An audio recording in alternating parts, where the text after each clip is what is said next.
Hello everybody, this is Tim here again, here with another video. This time I'm going to do a review for the movie Detective Pikachu, directed by Rob Letterman, starring Ryan Reynolds. Now this film, there's been a lot of video game adaptations in the works, or been done for years. Double Dragon, Mortal Kombat, which is probably my favorite one. I like the Mortal Kombat movie, the original one. I hated Mortal Kombat Annihilation. I like the first Resident Evil film, even though it's not like the game. I think it's a great fun, just standard like a survival horror flick. The rest of the Resident Evil films, they're hit or miss, really. Uh, this film, I will go ahead and give my rating right off the bat. I'd give it 3.5 out of 4. It's not a bad movie. It's a pretty good flick.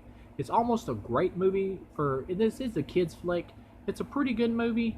It's not great in my opinion, but it's pretty good. I'd give it 3.5 out of 4. Ryan Reynolds does a great job as the voice of Pikachu. The main actor in this film plays the kid. I don't know this actor's name. It might be Justice Smith. I could be wrong.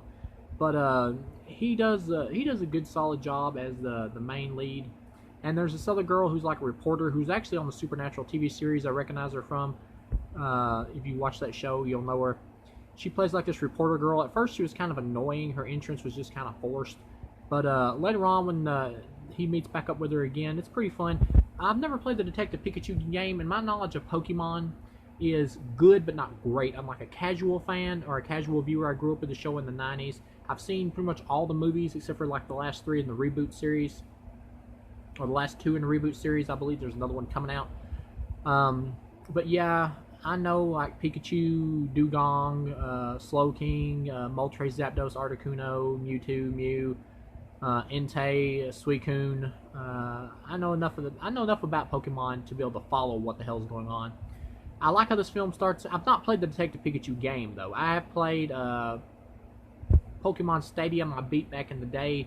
I've got Pokemon Shadow of Lugia on the GameCube. I've actually not played it yet.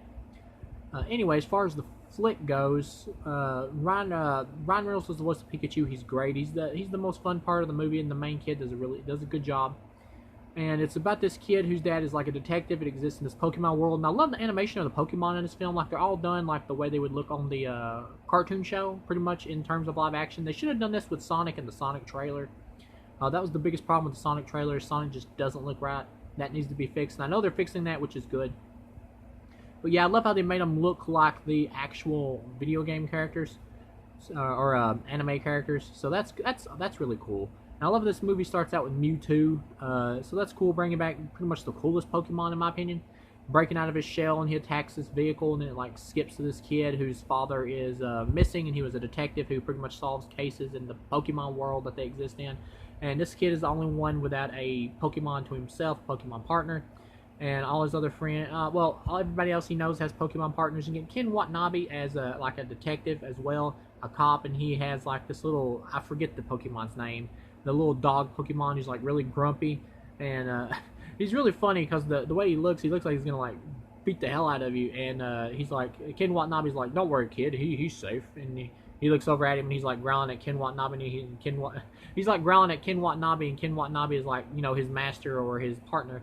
And he like he turns and looks, and he's like, you know, he has a look on his face too, like he doesn't really trust him either. So that was really funny. You got Bill Nye in this film as this dude in like the wheelchair who's like this guy who's created this Pokemon Harmony City where people in Pokemon can live together. There's like no trainers or partners or whatever. Well, there's partners. People can have Pokemon partners, but there's no trainers and everything. There's no fighting matches except like these underground tournaments that happen with Charizard, which is really cool. You get like Pikachu versus Charizard, which is pretty funny.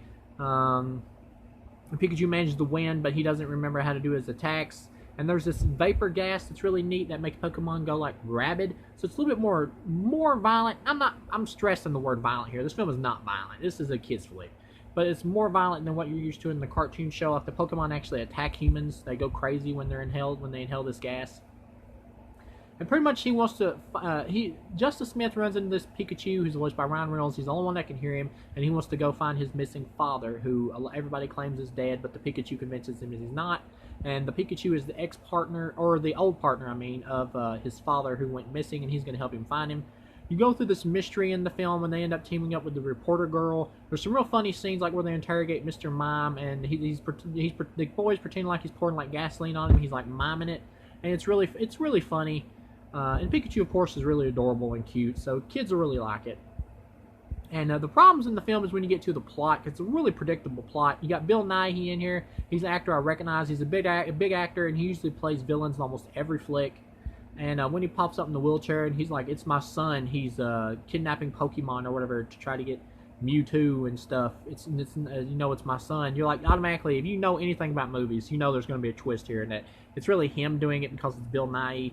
You know there's going to be a twist. The story here is pretty weak, honestly, but the Pokemon are so cute, and it's just so lovable, and it's just so like got such a fun magical quality to it by seeing how good the creatures look and everything, just how they interact with the humans, that it makes up for it, honestly. This is a weak story, though. I won't lie. It is a weak video game type story, and from what I hear, this is pretty much taken exactly from the game. This is a weak video game type story. But one thing leads to another. They get to the end, and Mewtwo does get captured, and you find out it's actually Bill Nighy, and a Ditto, I believe, it was actually in disguise as his son. His real son is like chained up because his son wanted to stop him. And the Ditto like transforms into other stuff like Liquid Man in a pretty funny fight, where he manages to take him out with the Pokemon gas by squirting him in the face with a bunch of it. But I'm not sure how that takes him out, because wouldn't that just make him like go more rabid or whatever? But instead it like knocks him out, because I guess he floods him with so much of it. But you get a fight at the end with Bill Nighy wants to like put his mind in Mewtwo and combine all people with Pokemon. For some reason, he wants to do like an ultimate evolution of humans and Pokemon. It never really explains it, because we never get enough time spent with his character to where we really get inside his head. So once again, the story is weak here, but the fun of it just makes up for it. Like Pikachu's all the time wanting coffee and stuff. It's just really cute and likable. And you get to the final, and Pikachu finally learns how to do his powers again, and he's fighting against Mewtwo. And of course, Mewtwo should be able to dominate Pikachu, and he pretty much does.